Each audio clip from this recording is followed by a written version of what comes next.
శ్రీనివాస్ 6వ నంబర్ తరఫా అధ్యక్షులు. 1వ తారీఖు నాడు జరగబోయే మా వంశ పారంపర్యంగా వస్తున్నటువంటి మా మార్కండేయుడి జయంతి ఆ రోజు 1వ తారీఖు కలదు. మన నగరంలో కానీ వివిధ గ్రామాల్లో ఉన్నటువంటి పద్మశాలీలందరూ కూడా ఆ రోజు పెద్ద పండుగగా జరుపుకొని ప్రతి మా పద్మశాలీలందరూ కూడా సమీపంలో ఉన్నటువంటి మార్కండేయ మందిరానికి వచ్చి ఆ రోజు మార్కండేయ మహావృషిని తప్పకుండా దర్శించుకోవాలి. ఎందుకంటే ఆ రోజు దర్శించుకోవడం వల్ల ఈ సంవత్సర కాలం పాటు కూడా మన మార్కండేయులందరికీ కూడా మన యొక్క పద్మశాలీలందరికీ మంచి జరుగుతుందని మన పూర్వీకులు చెప్తున్నటువంటి మాట. అందరూ కొంతమంది ఆ రోజు రావడం లేదు.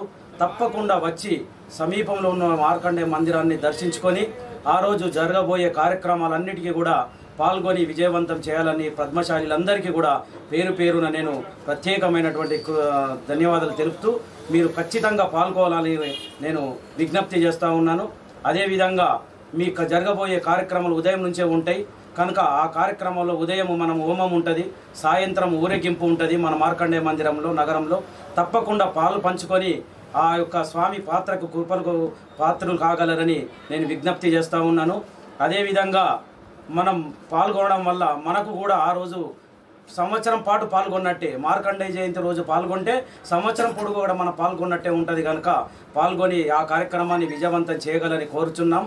మరియు మీరు వివిధ తరఫాల్లో కూడా ఆ రోజు యజ్ఞం కానీ లేదా ఫోటో పెట్టి పూల దండ వేయడం కానీ కార్యక్రమం తప్పకుండా చేసి స్వీట్ల పంపకం కూడా చేసి ఇదే గ్రామాల్లో కానీ మరియు ఇక్కడ నగరంలో కానీ వేరే కులస్తులకు కూడా తెలియజేసే విధంగా ఏదో ఒక చిన్న ప్రోగ్రాం చేయాలని కూడా అందరికీ విజ్ఞప్తి చేస్తూ మీ అందరికీ మంచి జరగాలని కోరుకుంటూ ఆ మార్కండేయుడి కృపకు పాత్రులు కాగాలని కోరుకుంటూ జై మార్కండేయ, జై పద్మశాలి.